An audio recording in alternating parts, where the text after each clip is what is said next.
CM Chandrababu త్రాగునీటి కోసం ట్యాంకర్లను సైతం ప్రజలకు అందుబాటులోకి తీసుకువస్తామని చెప్పారు. వరద ప్రభావిత ప్రాంతాల్లోని ప్రతి ఇంటిని శుభ్రం చేయించి రోడ్లపై బురద తొలగింపు పనులు చేపట్టనున్నామని సీఎం తెలిపారు.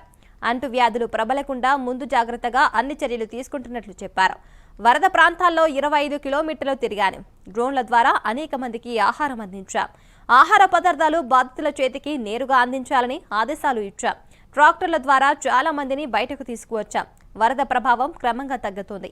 అన్ని ప్రాంతాలకు వెళ్లి మరింతగా ఆహారం, త్రాగునీరు పంపిణీ చేస్తాం.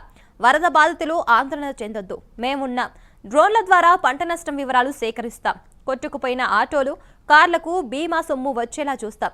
బురదమయమైన ఇళ్లను శుభ్రం చేసేందుకు ఫైర్ ఇంజిన్లను వాడతాం. డ్రోన్ల ద్వారా పారిశుద్ధ పనులు ముమ్మరం చేస్తాం. బుడమేరు నీరు నేరుగా కృష్ణానదికి వచ్చేందుకు ఉన్న అడ్డంకులు తొలగిస్తాం. విజయవాడకు భవిష్యత్తులో ఎలాంటి నష్టం జరగకుండా ఉండేలా ముందస్తుగా అన్ని చర్యలు తీసుకుంటాం. సచివాలయ సిబ్బంది సహా ఇతర ఉద్యోగుల ద్వారా ఇంటింటికి ఆహారం సరఫరా చేసేలా ప్రణాళికలు వేశాం. విద్యుత్ పునరుద్ధరణకు చర్యలు చేపడతాం. వరదల కారణంగా కలిగిన నష్టం, అందుకు అవసరమైన సాయంపై కేంద్ర ప్రభుత్వానికి నివేదిక అందిస్తాం. బుడమేరు వాగును స్ట్రీమ్ లైన్ చేస్తాం. ఇకపై బుడమేరు ముంపు రాకుండా చర్యలు తీసుకుంటాం. అస్నా తుఫాన్ ఇటువైపు రాదని అంటున్నారు, అయినా అప్రమత్తంగా ఉంటాం. గోదావరి వరదను పర్యవేక్షిస్తున్నాం. వరద బాధిత ప్రాంతాల వారికి సాయం అందించేందుకు ముందుకు వస్తున్న దాతలందరికీ ధన్యవాదాలు అని చంద్రబాబు వెల్లడించారు.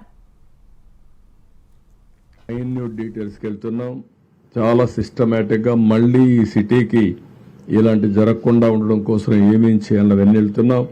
ఫ్లడ్ వాటర్ మేనేజ్మెంట్ సిస్టానికి కూడా సిటీలో ఒక ప్రాజెక్ట్ అప్పుడు చేశాం. అది కూడా ఎల్లంటి చేశారు. మధ్యలో ఆగిపోయింది.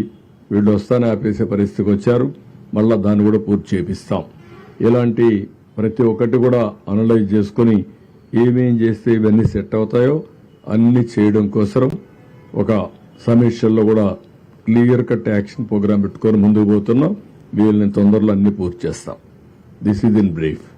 ఏ తుఫాను కూడా ఎప్పుడొస్తుందో ఇంకా ఎవరు ఫిక్స్ చేయలా. తుఫాను అనేది మీరు గుర్తుపెట్టుకోవాల్సింది, సముద్రంలో ప్రారంభమైనప్పటి నుంచి అలర్ట్ చేస్తూ ఉంటారు. ఆ తుఫాను డైరెక్షన్ మారుతా వస్తుంది. అటు పోతుంది, ఇటు పోతుంది. ఫైనల్గా ఒక డైరెక్షన్కి వచ్చి ల్యాండ్ మీద క్రాస్ అవుతుంది.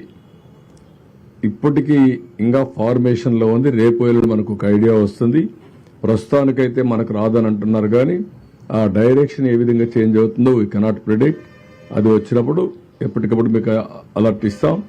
అన్నింటికంటే ఈరోజు కృష్ణా రివర్లో కూడా వాటర్ బాగా తగ్గింది. 6.67కు వచ్చేసింది. ఇంకా రేపు ఎల్లుండికి ఇది <5 కూడా వస్తుంది. ఇంకా తగ్గే అవకాశం ఉంది. నిన్న ఈ సమయానికి చూస్తే, ఇంకా ముందు చూస్తే 11.43 లక్షల క్యూసిక్స్ ఆఫ్ వాటర్ వచ్చేది. ఈరోజు దగ్గర 6.5 పడిపోయింది, సగానికి పడిపోయింది. రేపటికి ఇంకా తగ్గే అవకాశం వస్తుంది. అది వస్తాను ఏం చేయాలో మనం అనలైజ్ చేస్తాం. మీరు చెప్పిన సమస్యకి ఇప్పుడు చాలా రిలీఫ్ వచ్చింది.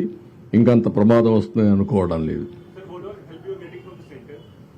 No, we will give a report. Tomorrow we are discussing with our people.